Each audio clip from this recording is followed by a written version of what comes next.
Paz, meus irmãos queridos, amados do Senhor, como vocês estão hoje? Né? Hoje nós vamos estar falando na nossa quinta aula sobre o poder de curar, a autoridade, a compaixão e a ruptura. E eu vou ser sincero para vocês, essa é uma aula que mexe muito comigo, porque ela me confronta, tá? Ela não é uma aula fácil, ela confronta o meu estilo de liderança e ela vai me fazer crescer. E hoje nós vamos falar do mapa da empatia. Fala empatia? Empatia, o mapa da empatia. E nós vamos aprender a trabalhar o mapa da empatia no nosso trabalho, na nossa casa, e eu vou te dar exemplos práticos no dia de hoje, para que a gente possa aprender mais e trabalhar mais. Mas sejam bem-vindos, todos que estão no YouTube também, sejam muito bem-vindos à nossa série Incomparável. Nós estamos na quinta semana e nós vamos ter uma conversa adulta sobre o que realmente significa ter influência e exercer autoridade no reino de Deus. Quantos de vocês aqui entendem que Deus ele não nos chamou para sermos espectadores, mas para termos uma real influência no reino dele?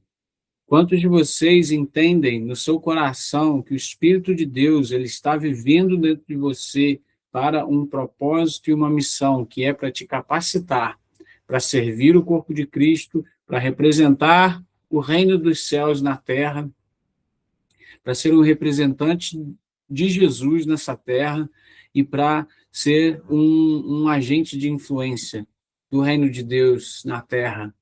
Porque se você não se sente assim, eu quero te convidar a se sentir assim, porque é isso que Deus nos chama a fazer. Então, hoje nós vamos para essa conversa adulta. O que realmente significa ter influência e exercer autoridade no reino de Deus? E eu quero começar mencionando algo profundamente enraizado na nossa cultura moderna. Todos nós já vimos isso. No trânsito, nos escritórios corporativos e até mesmo no supermercado. É aquele momento constrangedor em que alguém tenta abusar do seu poder e olha para outra pessoa e diz: Você sabe quem eu sou? Você sabe quem eu sou? Você sabe com quem que você está falando? No nosso mundo, autoridade é frequentemente confundida com status e influência. Tem a ver com título, a sala com algum vidro aberto nos escritórios de Wall Street. O Caio viveu lá, né, Caio? Aquele escritório bonitão que você tinha lá, perto de Wall Street, Sim, lá no corner, lá no cantinho. exatamente. Doutor, olha aí, o nome de doutor, né? Tem gente que fala, olha, não me chame pelo meu nome, me chame de doutor. Passei por Mas, muito isso, falta de humildade, bravo. hum, ó, isso é uma coisa natural. O mundo está cheio disso, estamos cheios disso o tempo todo, em todos os lugares. Você sabe quem é meu pai? Você sabe quem eu sou? Pois é, rapaz. O mundo está cheio disso. Mas, vou te contar uma coisinha: o reino de Deus, a lógica é invertida. Eu tenho um blog post que eu escrevi sobre o reino invertido de Deus, e aparentemente esse blog post agora explodiu, está dando muita visualização. O reino, the upside kingdom of God, o reino invertido de Deus. Há um velho ditado, né, que diz, deixa eu mudar aqui para vocês. Há um velho ditado que diz, não julgue um livro pela capa, mas eu quero atualizar para a nossa aula hoje. O título, um título não faz um líder, e status não é substância. No reino espiritual, o inferno não se importa com seu cartão de visitas ou com a moldura do seu diploma. vamos dizer assim, nosso mundo corporativo muito agitado, muitas das vezes a gente pensa que a credencial ou o cargo define o líder, mas no reino de Deus o verdadeiro líder não é medido pelo status. E eu quero que você me responda, me ajuda aqui. O que você acha que um líder é medido? Como você acha que um líder é medido? Pelo quê? Vamos lá. Uma pessoa, tenta aí, duas pessoas, não tem errado, mas se você puder me dar Pelo uma seu resposta comportamento. pelo seu comportamento, mais o quê? Alguém mais? O comportamento tem a ver com isso, Caio? Ah, alguém mais? A maneira que ele se comporta, né, no Maneira púlpito. como ele se comporta? Rogério, Delegação de atividades. pela Delegação. delegação, ok? Mais o quê? O que vocês acham? Pela delegação de autoridade, Pelo controle emocional. pelo controle emocional, sim, é algo muito importante. Delegar é muito importante também. Comportamento é muito importante, a ética, né? Estamos em falta nos dias de hoje, graças a Deus, não na nossa igreja, mas no geral, tanto no mundo corporativo como no mundo cristão. Mas deixa eu te dizer uma coisa, sabe o que um verdadeiro líder é medido? Sabe qual é a medida que Deus mede? É pelo coração. O coração. E eu vou te dizer o porquê. Lembra de Davi, que foi ungido rei quando ainda era pastor? Ele foi ignorado por muitos devido à sua juventude, mas Deus viu nele um coração de um verdadeiro líder, provando que os títulos não equivalem à verdadeira autoridade. Hoje a gente vai passar um dia inteiro em Cafarnaum, mergulhando nos capítulos 1 e 2 de Marcos. Nós vamos descobrir que a autoridade de Jesus não vinha de um seminário em Jerusalém, nem de uma linhagem política. Ela vinha de uma essência interna, algo que os gregos chamavam de exousia, que fazia o inferno tremer e as doenças fugirem, sem que ele precisasse levantar a voz. E o que eu quero fazer hoje é construir uma ponte. Vou conectar a autoridade bíblica de Jesus com o que os especialistas globais hoje chamam de liderança adaptativa. Nós vamos entender por que Jesus, às vezes, parecia quebrar as regras da religião para salvar pessoas e como isso se aplica ao nosso dia a dia de líderes, de discípulos, de pessoas que são influências no reino de Deus. Vamos abrir a Bíblia lá em Marcos, capítulo 1, se você puder. Marcos 1, de 21 a 43, a gente vai começar a ler lá. E eu mandei um material no WhatsApp, se você quiser abrir, só depois, se você conseguir, depois que a gente lê os versículos, para você acompanhar, que são as notas da aula de hoje. Você não precisa fazer nada, é só para você ir acompanhando o que a gente está falando, aonde a gente está falando. Né? Deixa eu só virar aqui.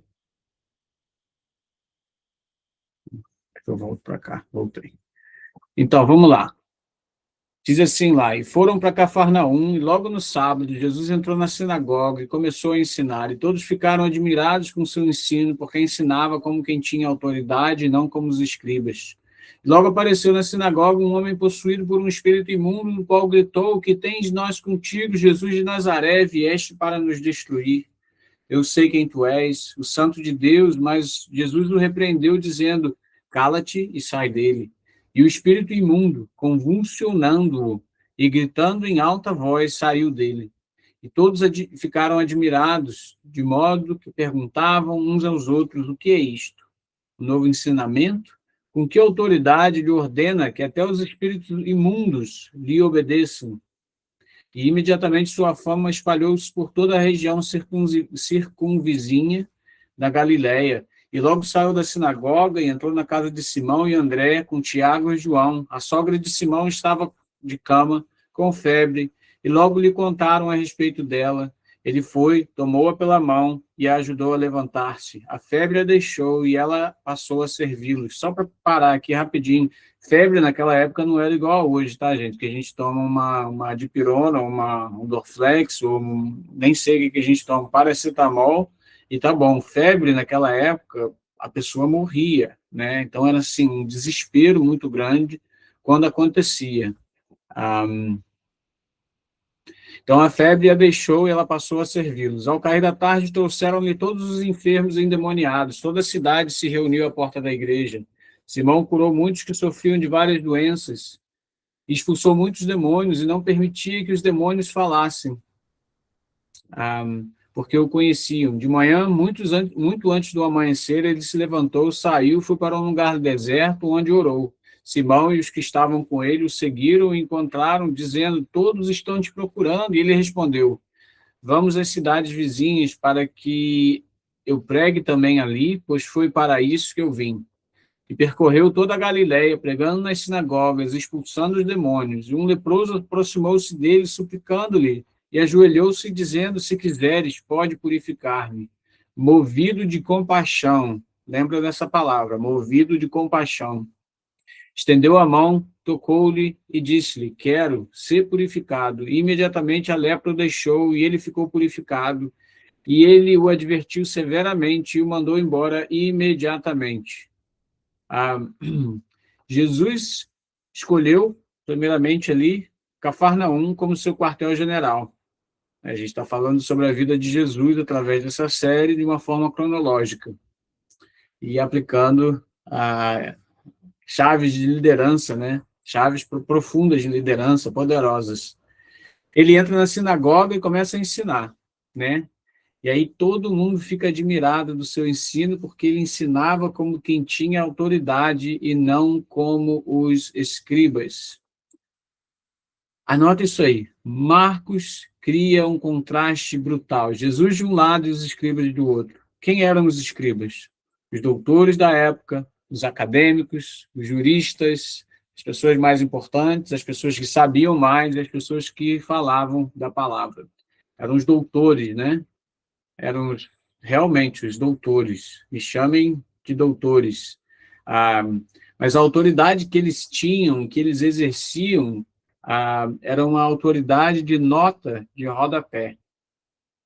Quando um escriba falava, ele falava assim: olha, segundo o rabino Hillel, né, eles usavam pessoas, eles usavam tradições, e até aí tudo bem, mas o que fazia com que eles não tivessem essa autoridade, e a chave para a autoridade não chegasse até eles, era o fato de que aquela experiência em que eles ensinavam como doutores era uma coisa de fora, não era algo que primeiramente era aplicado de dentro, e a gente vê muito bem nas palavras de Jesus quando ele chama eles de hipócritas, né, que colocam um peso gigante nas costas dos homens para eles carregarem, mas eles nem com o dedinho carregam, eles não tinham uma experiência, a palavra não era transformativa para eles, a palavra era uma escada para sustentar o orgulho, o poder, a influência, mas não era transformativa. E quando a palavra não transforma você primeiro, quando a palavra não entra primeiro, quando você não vive aquela realidade,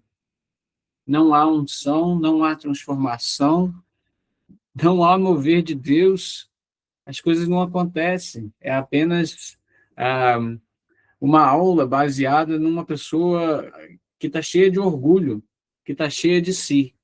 E Deus não se move nesse meio. O peso do que eles diziam vinha de fora. Se você tirasse os livros deles, a autoridade deles desaparecia completamente. Mas e Jesus? A palavra, como você pode ver no slide, grega usada é exousia, né? E ela significa ex, que significa de dentro, e ousia, que significa essência. E isso, até me perdi aqui, mas isso, Jesus, ele era a fonte, né? A autoridade real, ele era a fonte, ele era Deus, obviamente, mas ele era a fonte, aquilo ali estava dentro dele, ele vivia aquilo que ele falava, Ele não precisava nem de precedentes legais, porque ele era a lei encarnada. Um professor universitário, por exemplo, está diante de uma turma. Ele está recitando teorias famosas, citações de estudiosos do passado. Sua autoridade vem dos livros, né? Do que ele memorizou, do que ele leu, dos currículos que ele tem, das faculdades que ele fez. Agora, compara isso com um mestre artesão que compartilha o seu ofício. Ele ensina a partir da experiência pessoal e da sabedoria que flui da tentativa e erro, sem jamais precisar citar manuais de terceiros. Ele está ali, ó, mostrando ali, ó, fazendo a arte, ensinando. Não vai precisar de manuais. E isso é uma das coisas que ilustra o poder dos ensinamentos de Jesus. Ele falou da profundidade do seu próprio ser, fundamentado na autoridade, da realidade em que ele vivia, não da tradição, não do conhecimento em si apenas, mas da natureza divina. E da mesma forma nós chegamos a esse lugar de influência quando nos conectamos com o Espírito de Deus, quando nos conectamos com Jesus, quando deixamos a palavra de Deus nos transformar de dentro para fora.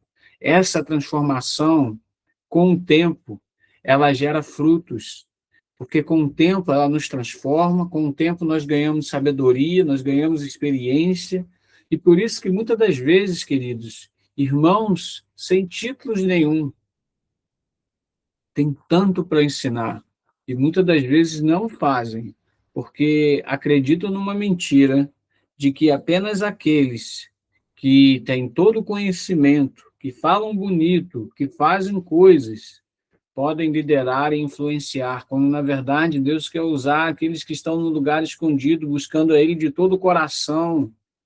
Deus, ele não precisa, ele usa os mestres, mas ele não precisa de pessoas supercapacitadas para fazer a obra dele, porque o poder dele se aperfeiçoa na nossa fraqueza. E eu sou um testemunho vivo disso, queridos. Se o poder dele não se aperfeiçoa na minha fraqueza, nada, não tem nada. É tudo por ele, por meio dele e para ele. Amém? Tem um cara chamado Ronald Heifetz, ele é o professor de Harvard, e ele explica que tem uma diferença fundamental entre autoridade técnica e liderança adaptativa. Pega os termos aí. Autoridade técnica e liderança adaptativa. Liderança, autoridade técnica é os que os escribas tinham. Eles conheciam as regras, eles sabiam como operar o sistema, mas não havia transformação de vida, de corações. Liderança adaptativa é o que Jesus manifestou. A capacidade de enfrentar problemas que as regras não conseguem resolver. Problemas do coração, problemas da alma, opressão sistêmica.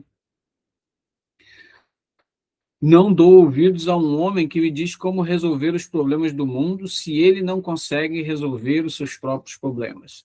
Se o lar de um homem está em discórdia, talvez as suas opiniões sobre o Estado, da nação ou do mundo, elas estão baseadas numa teoria. Isso aí tá no livro Vida no Espírito, Casamento, Lar e Trabalho. Teve um pregador, Martin Lloyd Jr., from Gales. Ele falou assim, ele citou isso aí, né? E fala assim, e como que essa autoridade é testada? Versículo 23, um homem com um espírito imundo aparece dentro da sinagoga. E ali, o demônio estava na pessoa e ele frequentava o culto, né? Assíduo. A religião formal dos escribas ali, a sua liturgia perfeita, os hinos bem cantados, estava coexistindo com uma opressão espiritual. A autoridade formal, a autoridade pelo título apenas, não incomoda o diabo. Mas quando a exousia de Jesus entra na sala, o ambiente é abalado pela sua presença. Deixa eu te falar uma história que parece simples, mas tem muita verdade nela. Numa cidade pequena, um pastor descobriu que os bancos da igreja estavam cheios todos os domingos, mas os corações estavam vazios. No encontro, né, da comunidade, uma mulher se aproximou dele, confessando a sua luta contra o vício. Eu venho para a igreja para me sentir melhor, mas saio sem ter mudado nada, ela falou. E nesse momento, refletiu o encontro de Jesus na sinagoga, lembrando que apenas está, né, que a mera presença ali não equivale à autoridade espiritual. A verdadeira transformação acontece quando o poder de Jesus é convidado para as nossas vidas, abalando os alicerces da nossa complacência. O demônio, o diabo ali, né, o endemoniado grita: eu sei quem você é o santo de Deus.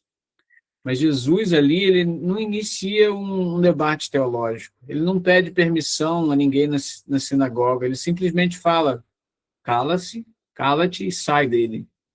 E isso é impactante, é muito impactante. É uma autoridade que não pede permissão, como você pode ver, né? Fala a partir da própria natureza, da própria realidade interna. O inferno não vai respeitar a sua posição, o seu título, o inferno respeita a essência de Cristo dentro de você. E você está carregando a essência de Cristo em você? Olhe para si mesmo, examine-se a si mesmo. Né? Eu já ouvi muitas histórias de pastores que tiveram um ministério incrível e foram expostos por sua falta de caráter. Bill Hybels, Mike Bickle, são alguns deles. Né? Agora tem um outro ministro conhecido que foi exposto por estar dando palavra profética para todo mundo e ganhando dinheiro com essas palavras proféticas. Ele cobrava dinheiro, ele cantava, e assim, uma loucura. Né? Uma loucura, uma loucura, uma loucura. Ele chegou a profetizar que uma mulher devia largar o marido dela e casar com outro. Assim, coisas sem sentido, né? Mas também existem ministros que lideram com humildade e as pessoas conseguem ver a presença de Deus neles. Imagine, de novo, uma cidade pequena, com um pastor conhecido por causa da sua pregação carismática, por causa das suas orações muito bonitas e poderosas. Todos eles, todas as pessoas ali admiravam aquele homem, até que um dia uma investigação revelou que ele estava desviando os fundos da igreja para ter um estilo de vida luxuoso, ao invés de servir a comunidade. As pessoas acabaram se sentindo traídas e desiludidas. E essa história nos lembra que, embora um pastor possa ser talentoso, são o seu caráter e a sua integridade que realmente importam na construção do reino de Deus. Tem muita gente construindo um reino terreno, queridos. Corram destes, corram destes. Nós somos chamados a construir o reino dos céus. Estou falando besteira? Nós somos chamados a construir o reino de Deus, a influenciarmos pessoas para o reino de Deus. Precisamos, nessa caminhada de influência, nessa caminhada de crescimento, parar de buscar uma palavrinha que é muito, muito, muito importante nos dias de hoje, que é o seu status, que é a sua aparência. Para de correr atrás de ser importante, cara. Começa a buscar a substância. Busca intimidade com Deus. O que expulsa o mal, né? Não é o volume da sua voz, mas a densidade da presença de Deus em você. Eu aprendi isso com muitos anos caminhando com pessoas influentes e eficientes, que não se achavam poderosas, que sabiam das suas falhas, que eram cientes de que não eram perfeitos, mas caminhavam aos pés de Jesus. E essas pessoas tiveram influências poderosas. E, infelizmente, já caminhei com gente muito orgulhosa, que se achava muito, não fazia nada, não havia impacto, era arrogante. O caráter tinha problemas muito corroídos e a pessoa nunca se via, porque só se via num palco, né? A vida daquela pessoa estava caída e as pessoas estavam admirando apenas a aparência, até que um dia tudo cai, a cortina fecha, né? E a pessoa está ali, nua, sem ter o que levar para o Senhor. Há uma importância, queridos, e eu estou falando de líderes de ministério, estou falando de pessoas,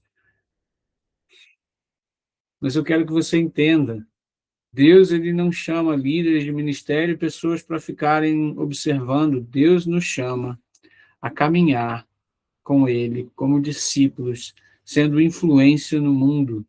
Precisamos cuidar do nosso caráter, precisamos cuidar da nossa vida.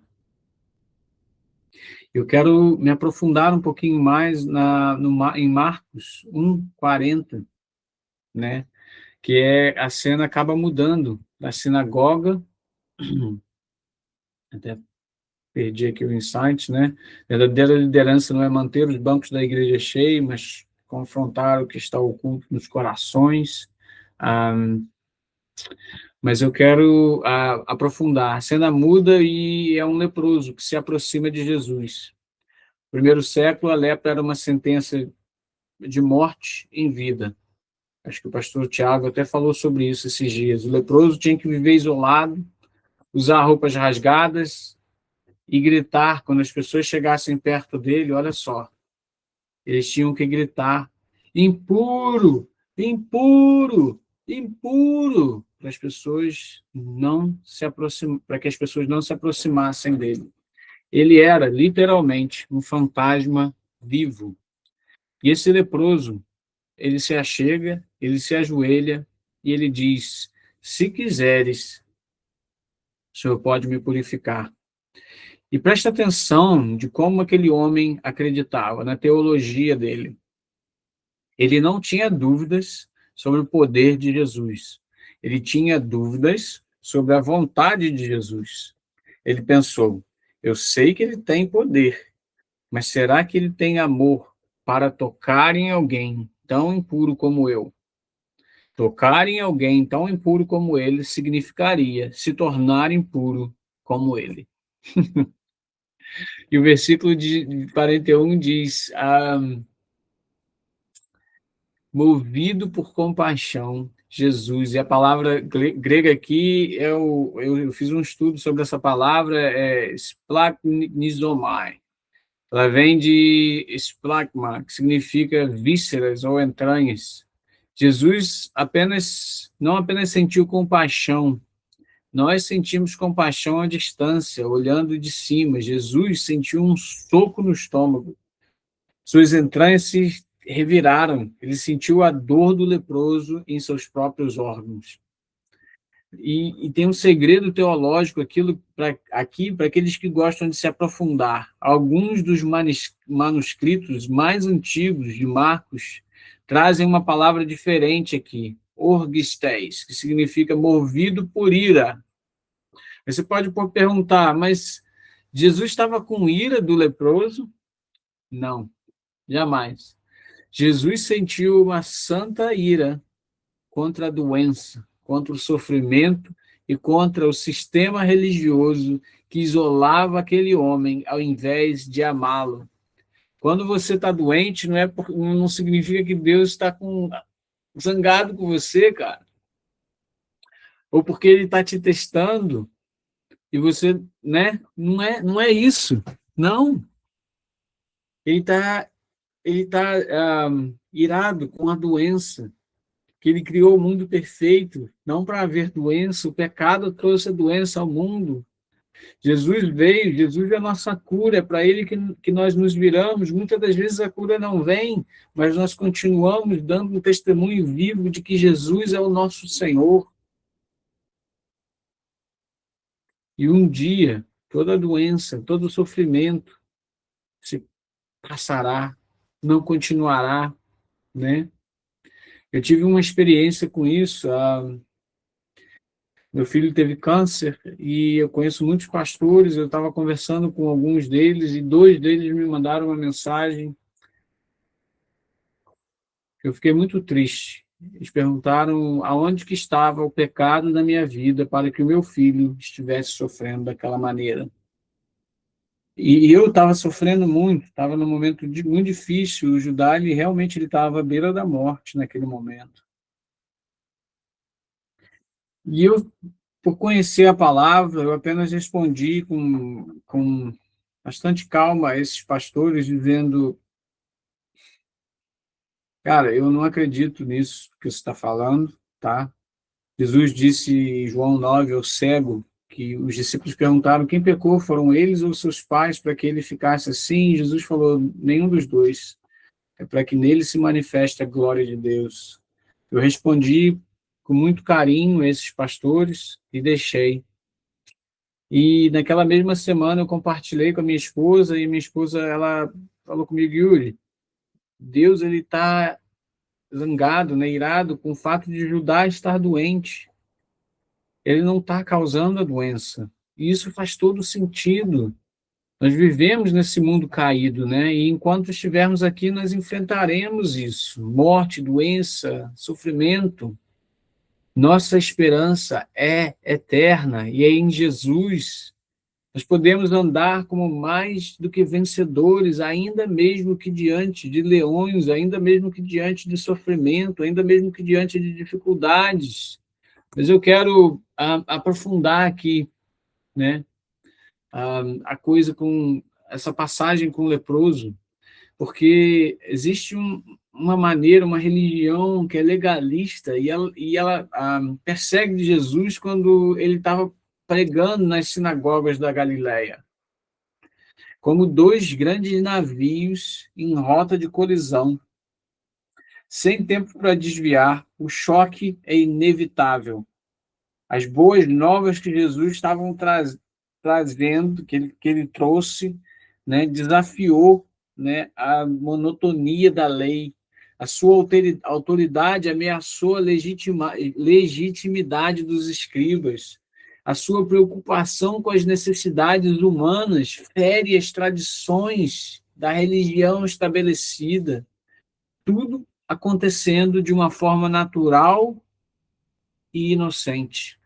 Quando Jesus se compadece de um leproso, toca nele, ele é lançado em uma era de luta pela verdade contra uma ortodoxia morta e contra oponentes mortais. Veja, Jesus indo lá, o leproso falando: se quiseres, você pode me purificar, né? E essas são as palavras de uma pessoa que são, assim, uma última esperança. Ele está em desespero. Mesmo assim, com uma vida inteira de decepções, ele condiciona o seu pedido a uma condição: se quiseres. E aí foi o teste inicial e, ao mesmo tempo, definitivo do coração de Jesus. Obviamente, ele não agiria de outra forma sendo Deus, mas ali ele mostrou o coração dele. No ministério dele, ele atendeu pessoas com todo tipo de necessidade física: cegueira, doenças sanguíneas, epilepsia, paralisia, até mesmo insanidade. Mas de todas essas doenças, a lepra era o símbolo da desesperança. A gente já falou aqui. Era incurável, a rejeição social e a condenação espiritual eram terríveis. E Jesus ouve, de repente, a escória da escória do tempo dele dizer: se quiseres, podes me purificar. Philip Yancey, no seu livro Onde está Deus quando a dor acontece? Philip Yancey é um dos que caíram também, infelizmente, mas ele destaca a lepra como a mais desesperadora de todas as doenças. Fisicamente, a lepra parece incurável, ele diz, porque inverte o processo da dor. A maioria das doenças tem a dor como um sistema de alerta precoce que auxilia na cura. Na lepra é justamente o oposto. A doença destrói o sistema de sinalização da dor, deixando o corpo sem sua proteção natural contra se machucar. Um leproso é queimado, cortado, ferido e não sente dor. A pele se desprende, os dedos da mão, do braço, pé, perna morrem e caem, desafiando o processo normal da cura do corpo. Na ausência de dor, o leproso perde a esperança da cura. A lepra também é uma doença social sem esperança. Os leprosos são tão, grotescos, a sociedade respeitável os rotula de contagiosos e os envia para uma cidade separada, que ninguém podia chegar perto deles. Uma coisa é ser condenado à morte, a outra é bem diferente, é morrer em isolamento. Os leprosos devem gritar impuro, impuro, como eu falei. As pessoas decentes, né? As pessoas decentes evitam a contaminação até da sombra.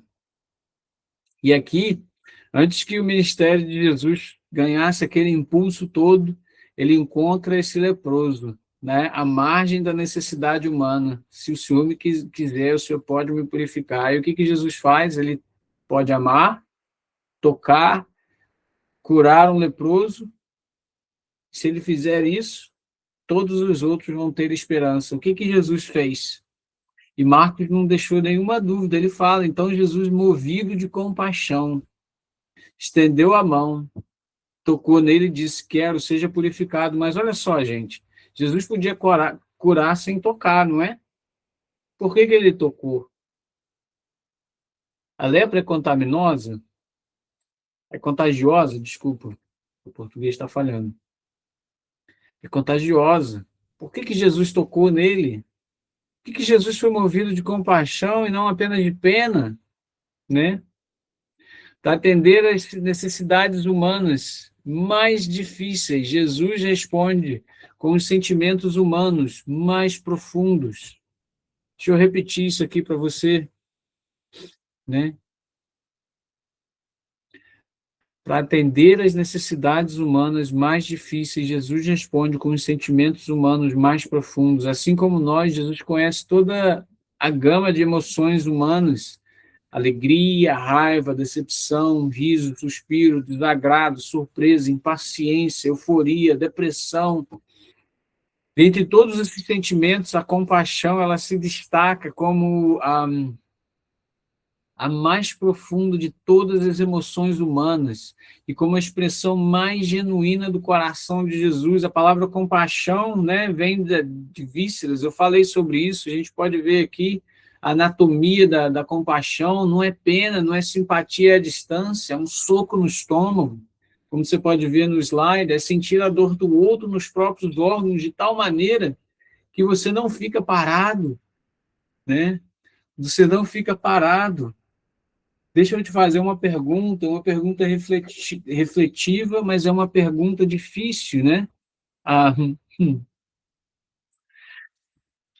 Senhor, qual foi a última vez? Deixa eu me perguntar isso. Yuri, faz isso com você também. Yuri, qual foi a última vez que você sentiu uma compaixão tão intensa vinda de Deus para com as pessoas e você não se importou com o que as pessoas vão pensar, e você não se importou se você vai ser puxado para aquela destruição, você não se importou se você ia se contaminar, e você foi tão profundamente tocado que você não pôde apenas deixar a coisa acontecer diante dos seus olhos sem tomar uma atitude. Eu sou lembrado de uma vez o que aconteceu comigo na África do Sul. Trabalhava como pastor tempo integral, segunda-feira era meu dia de folga, e de manhã eu saí de carro para ir no shopping rapidinho, que ia comprar alguma coisa. Eu não lembro o que eu ia fazer. Eu devia ter uns 150 rand, né, na minha gaveta, assim, no carro, sempre andava com algum dinheiro. Enquanto eu estava dirigindo, eu olhei, tinha muito lixo espalhado pelo chão onde eu passei, e eu vi uma menina que devia ter uns 16 anos, catando lixo. Ela estava pegando uma laranja que já estava podre, estragada, espremida, e colocando dentro da sacola. E quando eu olhei para ela, ela tinha algo enrolado no corpo dela. E eu olhei de perto para ver o que que era, e era um bebê recém-nascido. E, gente, eu simplesmente, obviamente, eu não consegui. Não consegui. Eu parei o carro no meio da rua, eu tirei todo o dinheiro do meu bolso, eu corri até ela, dei o dinheiro para ela e voltei para o carro chorando. Ai,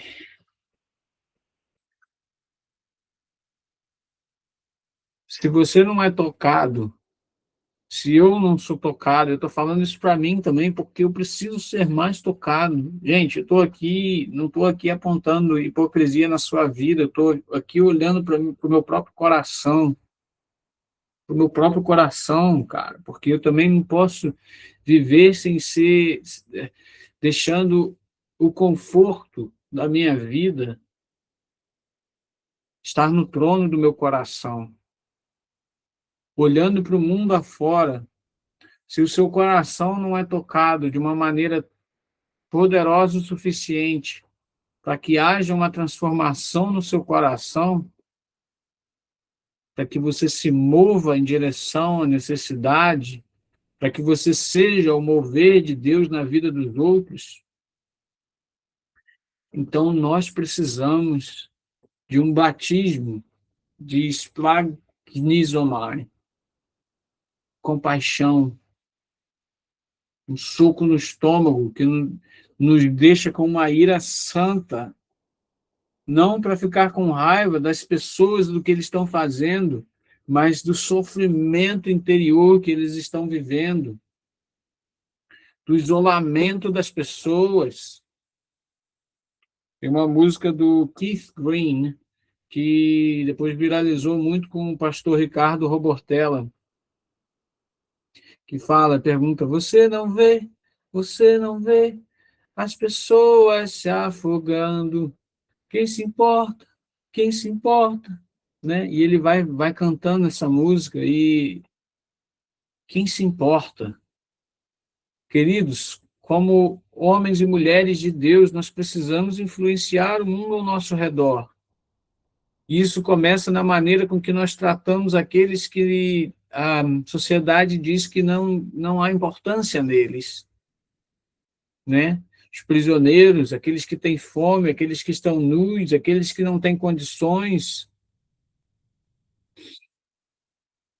Aqui, a verdadeira compaixão tem um elemento de indignação. Como diz o ditado, né? Se você não se indigna, você não está prestando atenção. Se você vê o abuso, a fome, a opressão e não sente uma chama nos seus ossos de pura indignação, você não tem compaixão, você só tem um sentimentalismo barato. Jesus, ele é o Senhor da lei.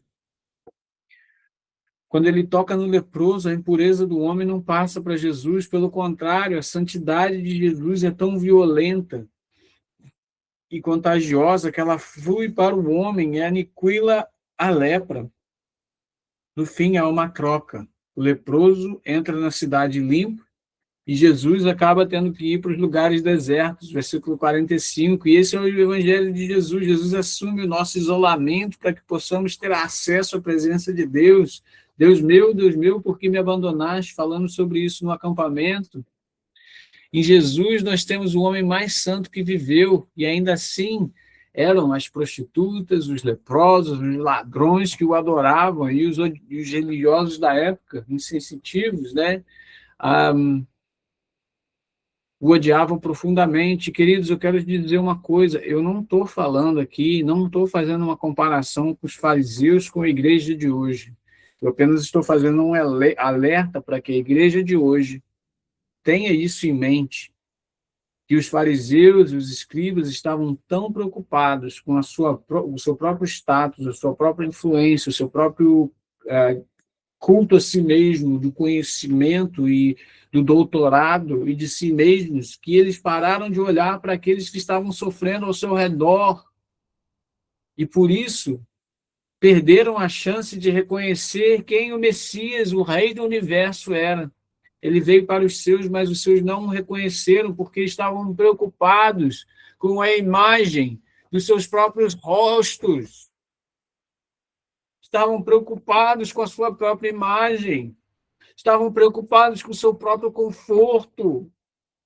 Ah, queridos, eu não gosto de falar assim, então não entenda que eu estou falando para você. Eu estou falando para mim primeiro. Construíram um reino próprio, construíram um templo gigante.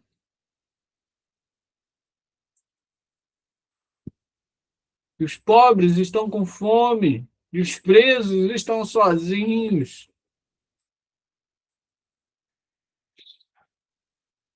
Os pecadores estão desesperados.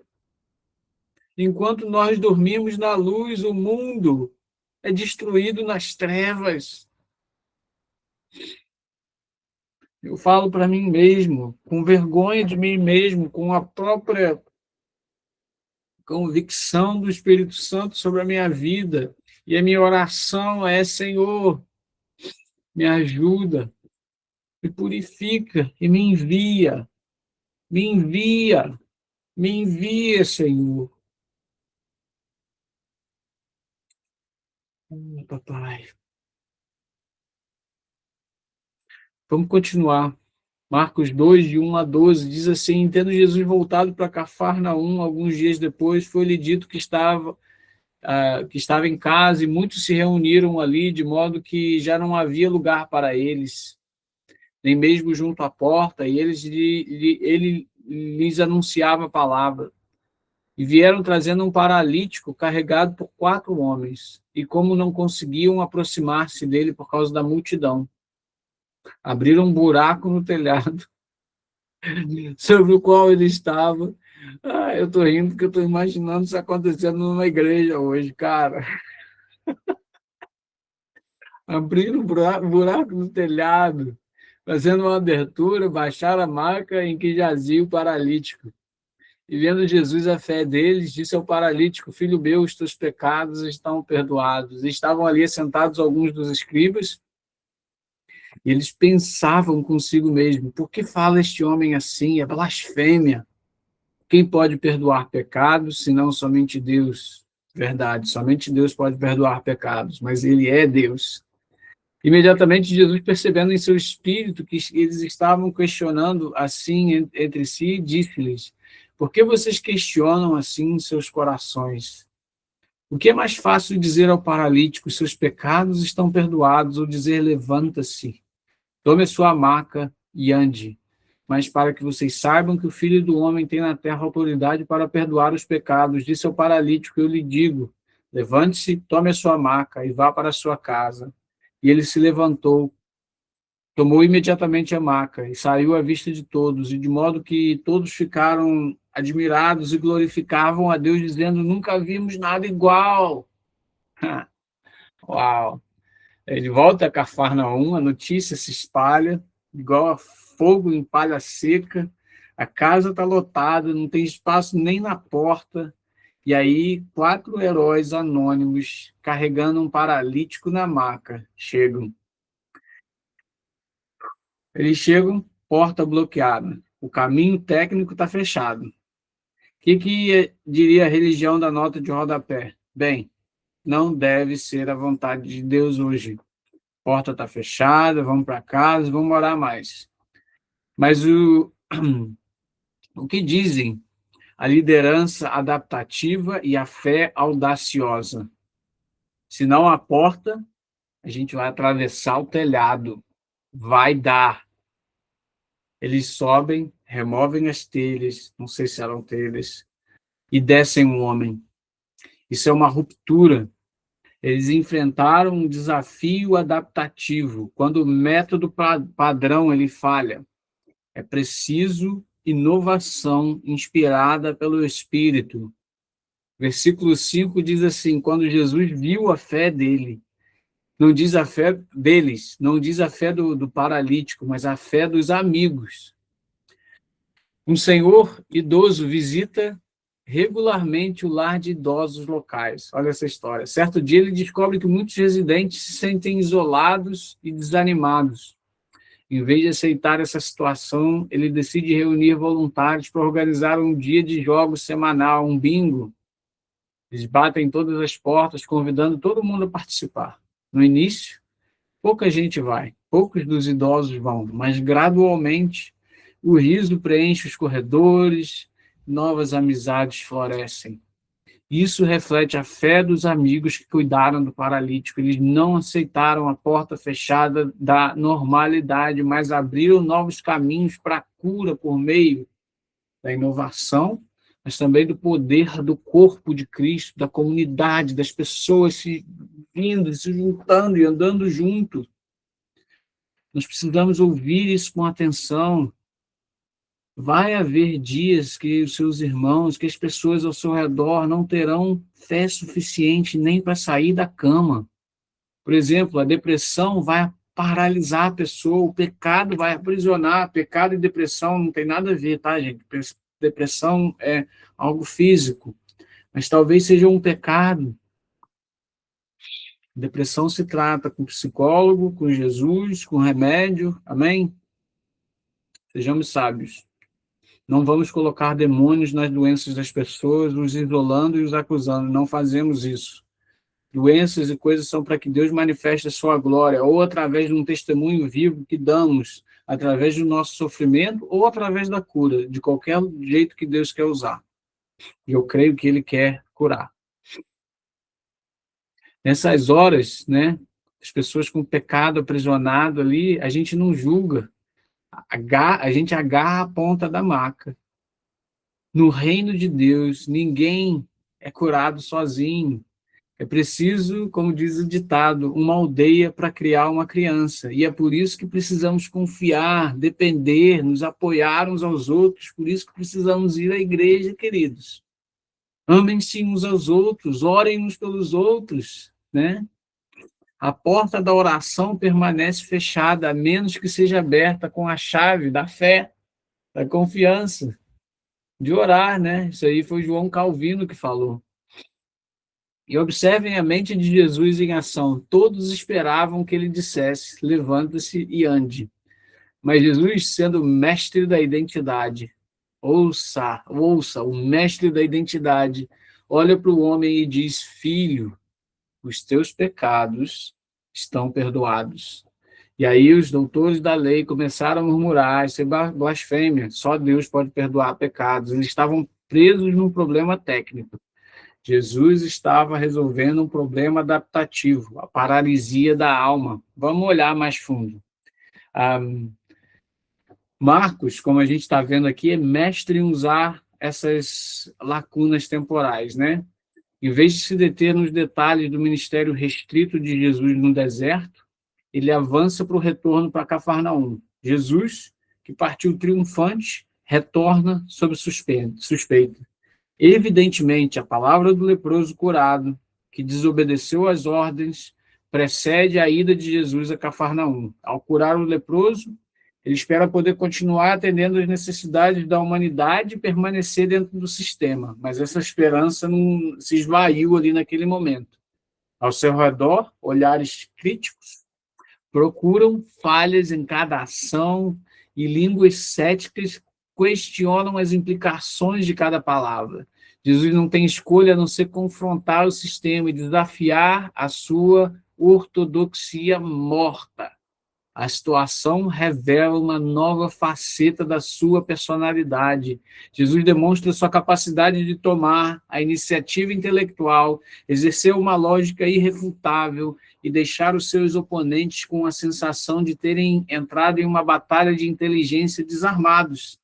Da disputa sobre a autoridade de Jesus para perdoar os pecados, Marcos nos oferece algo muito intrigante sobre a mente de Jesus.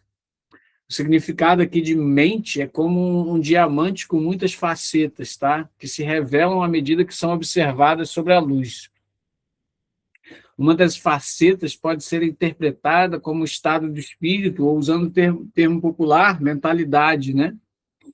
Cada um de nós possui uma certa mentalidade, composta por preconceitos construídos a partir do que a gente acredita, valores e experiências. Qual é a mentalidade de Jesus? Outra faceta do significado da palavra mente são as inclinações ou as tendências da mente. Há uma diferença entre o estado de espírito e as tendências da mente. O estado de espírito tende a ser estático e, portanto, reativo a novas ideias e experiências. As tendências da mente são dinâmicas e proativas, nem fixas nem inconstantes, mas claramente se movendo em uma determinada direção. Os psicólogos, eles denominam essas tendências da mente como predisposições. Nós podemos parafrasear Paulo em Filipenses 2:5, dizendo: tenham entre vocês o mesmo modo de pensar que Cristo Jesus tinha. Traga a palavra mente para a luz, mais uma vez. Por trás das outras definições de mente está a raiz diafragma. Os gregos associavam as funções mentais e emocionais às partes do corpo físico. Quando pensavam em mente, escolhiam o diafragma, a membrana que opera involuntariamente para controlar o processo vital de respiração, nosso pulmão, queridos. Para eles, os processos mentais eram tão naturais como respirar. Ousamos orar, que haja em mim o mesmo modo de pensar que houve em Cristo Jesus, momento ao momento, tão natural como respirar? Será que a gente ousa isso? O relato de Marcos sobre a cura do paralítico ilustra a mente de Jesus em ação. Enquanto pregava em uma casa lotada, Jesus se assustou com os destroços caindo sobre a sua cabeça com um buraco aberto.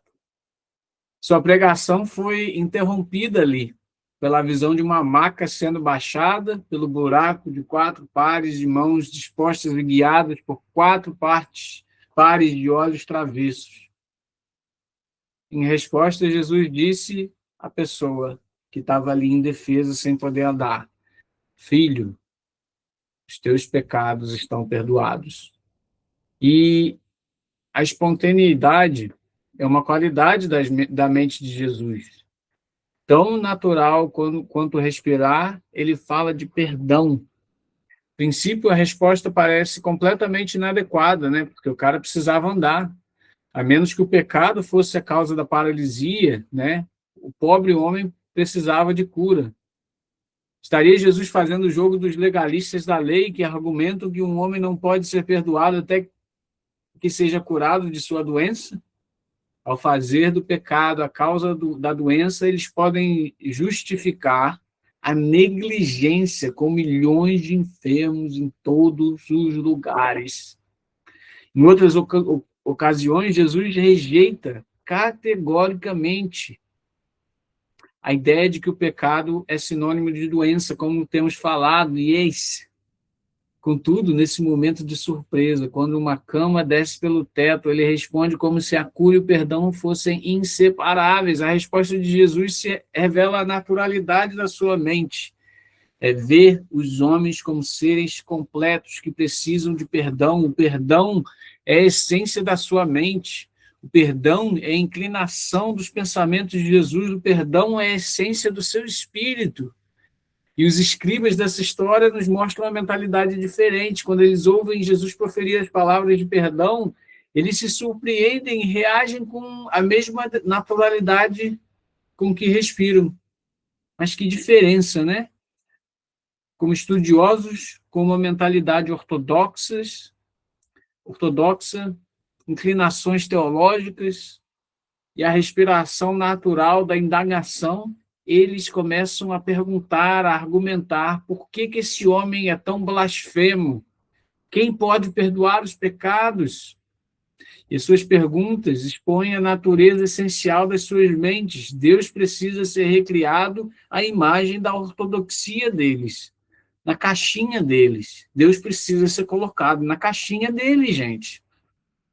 No centro das suas mentes está um Deus tão pequeno que o perdão só pode fluir através da rotina do ritual que eles seguravam ali. Eles foram pegos de surpresa e eles mostram ali o quão longe eles estão da mente de Deus.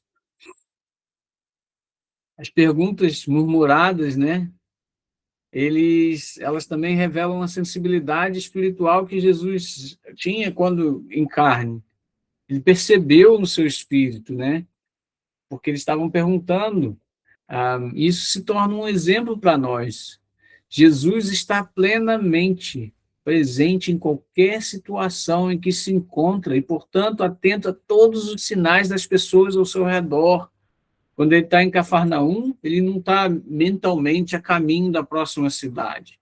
Quando ele é apresentado a alguém, ele não está apertando as mãos e olhando por cima do ombro para a pessoa na fila, para outra pessoa. Quando ele está pregando, né? Ele não está pensando na última coisa que ele vai falar. Uma mente que está plenamente presente, ali, alerta, né? E ele vê a agitação da plateia, a mudança facial das pessoas, né? A murmuração, né?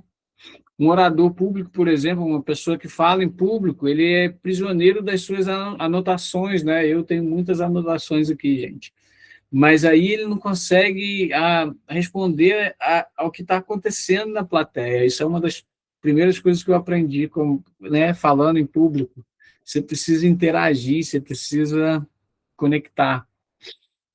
Uma pessoa que tem isso, né, ele aprende a ouvir, ele aprende a falar, ele aprende a agir, ele aprende a observar, né? E Jesus, a resposta, né, de Jesus às perguntas dele mostra também a perspicácia da mente de Jesus, razão pela razão, lógica pela lógica, pergunta pela pergunta. A sua contra-estratégia é perguntar o que é mais fácil dizer ao paralítico, né? O que é mais fácil? Ele faz uma pergunta retórica, né? E é infinitamente mais fácil curar o corpo do que perdoar os pecados. E os escribas ficam perplexos, não tem resposta. Jesus parecia apreciar aquele debate ali, né? Ele estava ali, engajado naquilo ali. E ele pergunta o que é mais fácil. E eles estavam ali com a mente firme, eles só podiam ver um homem que tinha uma mente firme, né? E ali ele está se declarando filho do homem com poder na terra para perdoar os pecados. E os oponentes não têm nada a falar. Depois que o paralítico anda, se calam, né? Se calam completamente. Não tem mais o que fazer. O que é mais fácil dizer, né? Dizer que alguém está perdoado dizer que alguém está perdoado é fácil porque ninguém vê o resultado imediato na alma, né? Mas dizer anda é a prova de fogo. E aí Jesus cura o corpo dele e prova que tem autoridade para curar a identidade. Ele vai à raiz do problema. Primeiro ele dá um nome, filho. Ele fala filho. Depois ele dá uma ordem, ande. Sem identidade. O seu propósito é apenas um ativismo vazio. Vazio, vazio, vazio. E... Ok, pegou aqui. Nota da empatia. Ok, deixa eu ver se eu volto. Tá agarrando meu coisa aqui. Aqui. Sem a identidade de filho resolvida, o propósito é apenas ativismo vazio. E agora, eu sei que eu já passei do horário, mas a gente vai ter que aumentar um pouquinho esse horário. Eu quero tirar isso do papel e aplicar na segunda-feira de manhã, na terça-feira de manhã. Jesus era mestre em ler as pessoas, ele sabia o que o leproso sentia antes mesmo dele falar, ele percebia o pensamento dos escribas antes mesmo dele que eles abrissem a boca, e para nós sermos discipuladores, né, nós precisamos dessa sensibilidade. E para isso eu quero te ensinar o mapa da empatia do reino.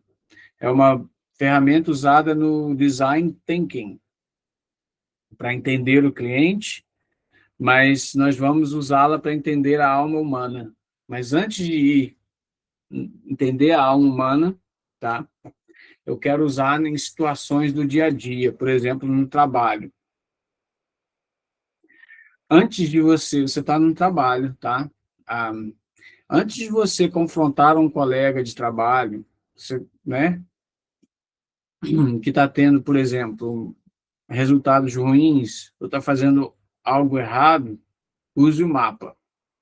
Talvez ele veja uma demissão em massa chegando e sinta ansiedade paralisante.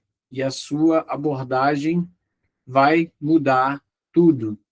E você tem 4 perguntas para fazer. Primeira, o que essa pessoa vê? Qual é o ambiente, as dificuldades, o que está acontecendo na casa? O que essa pessoa ouve, tá? As vozes da influência, as mentiras do inimigo. A terceira pergunta, o que essa pessoa faz? O que essa pessoa pensa e sente? Os medos secretos e dores reais. O que ela diz e faz, o comportamento público contra a dor interna. Vamos lá. O que essa pessoa vê diariamente? É um lar desfeito? Um feed do Instagram de vidas perfeitas que faz ele se sentir inadequado? O que essa pessoa ouve, né? Quem que está influenciando essa pessoa? Amigos errados, a voz do inimigo dizendo que ele não tem valor. Quantas vezes eu caí nessa armadilha, gente? Que aí você tenta provar o seu valor. E você se ofende quando as pessoas não reagem à sua expectativa do que você gostaria de que eles te dessem valor dentro daquela expectativa. E às vezes Deus usa situações dessa maneira para te mostrar que o teu valor não vem de pessoas, o teu valor não vem de promoções, o teu valor não vem da aprovação das pessoas ao seu redor, não vem disso, de um aumento de salário, de um cargo, de um chamado para o ministério. Você começa a tentar se provar e você se ofende, né? A gente cai na tentação do diabo contra Jesus, né? Tentar transformar pedra em pão, né? A nossa provisão, nosso sustento, nossa identidade precisa estar arraigada em Jesus, né? O que a gente está vendo também diariamente, né? A gente pergunta o que a pessoa vê para poder entender, é o mapa da empatia. Mas o que a gente está vendo também, né? O que a gente está se enchendo, né?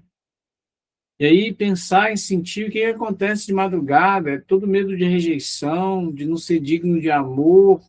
E isso é um desafio adaptativo no dia a dia. Por exemplo, dentro do casamento, nós precisamos conhecer uns aos outros, saber como o outro recebe amor, né? A máscara pública, dizer e fazer, a discrepância entre o louvor de domingo e as atitudes de sexta-noite, né? Então, assim, é muito difícil. Para fazer isso, eu quero te desafiar a escolher alguém que Deus colocou na sua vida, aquela pessoa difícil, sabe? Aquele parente paralítico, sabe? Desenha um círculo no centro, que é a pessoa, e aí você divide o papel em 4 quadrantes, mas faz isso em oração, tá bom? Pedindo a compaixão de Jesus, os plagmas de Jesus, eu não sei falar essa palavra, eu tentei várias vezes. E aí, você pergunta, o que ela vê? Não olhe com seus olhos críticos, olhe com os olhos da pessoa. O que essa pessoa vê quando acorda? Isso é tão difícil. Eu estou imaginando agora. Faz esse exercício comigo. O que essa pessoa vê? Um lar desfeito? O que essa pessoa vê?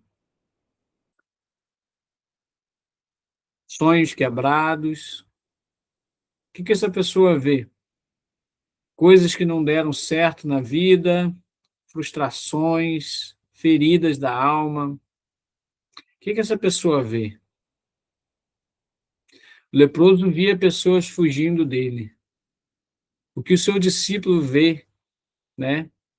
O que você vê que molda a sua visão de Deus?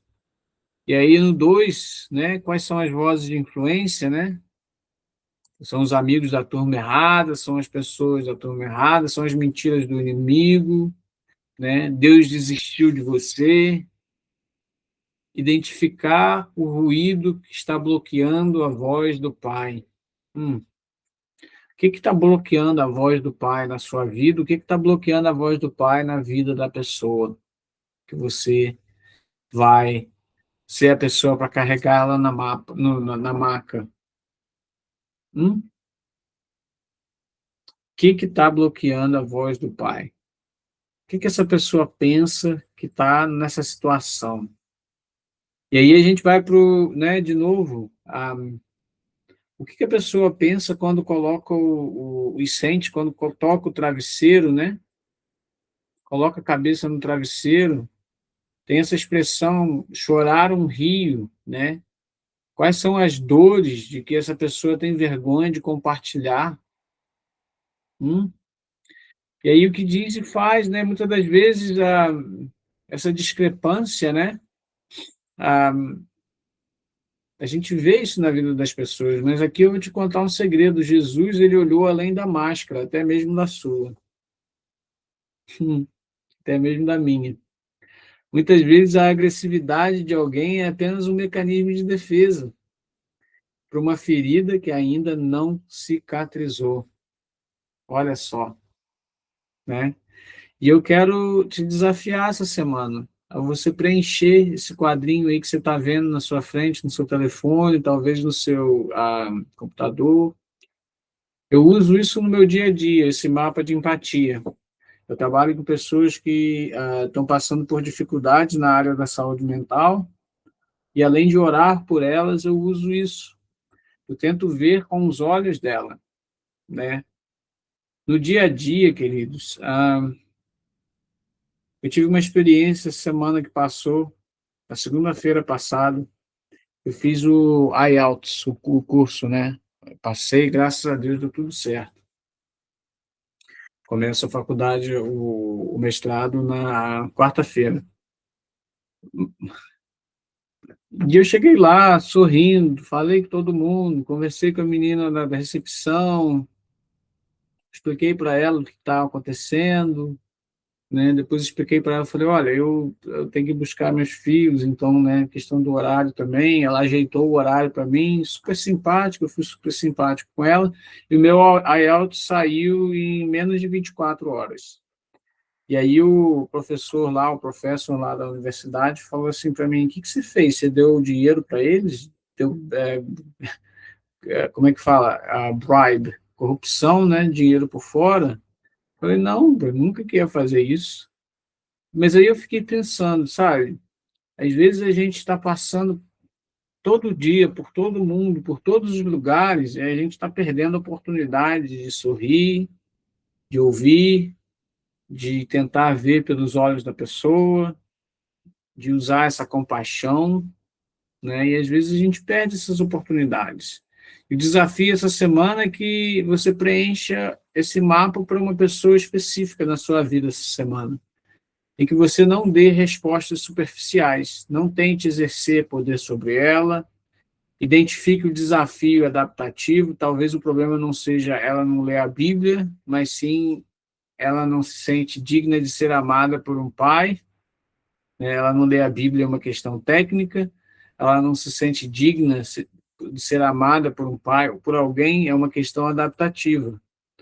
Estenda a mão, toque na dor real, ouça o que está por trás.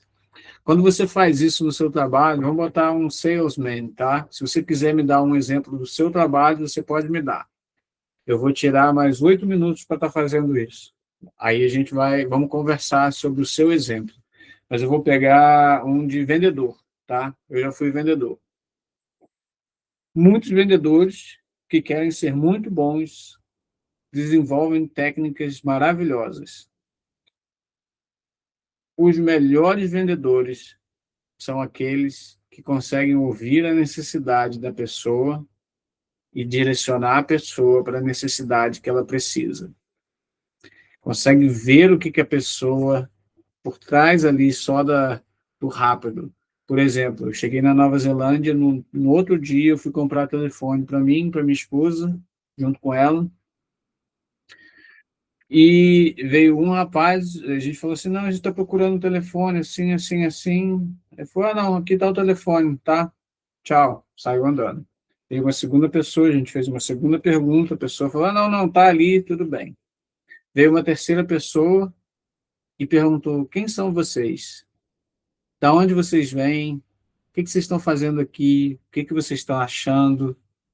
E no final eles perguntaram, o que você precisa? Como que eu posso te ajudar? Vamos lá, vamos procurar soluções juntos. A gente acabou comprando 2 telefones, 2 tablets, a fone de ouvido. A gente se sentiu ouvido.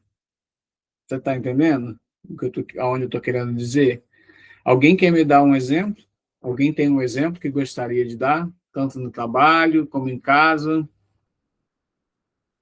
Vamos usar o exemplo, eu passo por isso todo dia. Eu tenho birra todo dia aqui em casa, né? Criança é assim mesmo. Mas todo dia que eu vou buscá-los na escola, quando eles entram no carro, eles estão felizes na escola, gente, é incrível. Eles estão felizes, eles estão rindo, estão correndo, querem brincar. Quando eles entram no carro, eles começam a brigar, a chorar, a gritar. E eu fui ver o porquê. É porque eles se sentem seguros comigo. As emoções que eles bloquearam no dia inteiro explodem ali na minha frente. Por isso, eu comecei a ver, eu ouvi o que estava acontecendo, eu ouvi o que estava acontecendo no coração deles, né? Eu consigo ver o que eles estão pensando, o que eles estão sentindo. Sabe, vai além, eles são mais do que aquilo que eles estão fazendo no momento. E aí eu consegui resolver um problema. Meu filho Judá, ele precisa de conexão. A minha filha Liora, ela precisa de direção. Ela precisa de clareza e ela precisa de parceria. Então, com Liora, eu dou a ela o telefone para ela ouvir música, para ela botar a música que ela quer e a gente canta junto. Para o Judá, quando a gente chega em casa, eu vou tomar um banho de banheira com ele. Se eu não fizer isso, ele não faz o homework dele direito, ele chora, ele faz pirraça, mas depois daquele tempo, só eu e ele de conexão, o tanque dele de amor está cheio. E aí ele faz muito bem. Alguém tem um exemplo que gostaria de explorar? Um exemplo prático? Não? Então, assim, para mim os exemplos foram esses, mas enquanto nós chegamos aqui ao fim da nossa quinta aula, né, hoje nós vimos a autoridade de Jesus, a exousia, que não é para o seu próprio benefício, é para libertar os oprimidos. Nós vimos a compaixão visceral, eu não sei falar esse negócio, não vou aprender nunca. É o que nos move a sair da nossa zona de conforto e nos aproximarmos da lepra alheia. Se você quer ser um discípulo relevante nessa geração, você não precisa de mais teologia de palco. O mundo está cheio de palco e pessoas querendo brilhar. Precisamos de mais da teologia da maca. Precisamos de pessoas dispostas a sujar as mãos e a abrir caminho e a tocar o intocável. Como diz o ditado, onde há fumaça, há fogo. Se houver fumaça de dor ou confusão na vida de alguém próximo a você, não fuja. Não fuja. Entre na fumaça com a autoridade de Cristo. Seja o amigo que carrega a maca. Seja o mentor que cura a identidade antes de exigir o comportamento. Nós caímos exatamente ali. Exigimos um comportamento santo antes de deixar e trazer as pessoas para que o Senhor cure a identidade. Que as suas mãos sejam o toque curador de Jesus nessa semana, que seus ouvidos sejam um refúgio ao paralítico e que a sua liderança sempre aponte para aquele que tem autoridade na terra para perdoar os pecados. Que Deus te abençoe ricamente. E se essa aula tocou no seu coração, compartilhe com outras pessoas. Chame outras pessoas para vir na semana que vem. E até lá, se lembre disso, caminhe com autoridade, mas nunca sem compaixão. Caminhe com a autoridade que Jesus te deu, mas nunca sem compaixão. Estenda a mão e toque na dor real, não apenas no sintoma. Amém? Chega dessa teologia de palco. Precisamos da maca. Precisamos tocar nas pessoas. Amém? Que Deus abençoe, queridos. Eu vou terminar a gravação para o YouTube. Vou fechar aqui a gravação para o YouTube assim que eu achar o meu negócio aqui. Obrigado a todos do YouTube que estão nos assistindo. Compartilha, deixa um like aí para a gente, tá bom? Que mais pessoas podem ser alcançadas. Deus abençoe e vamos parar o recording. Um beijo!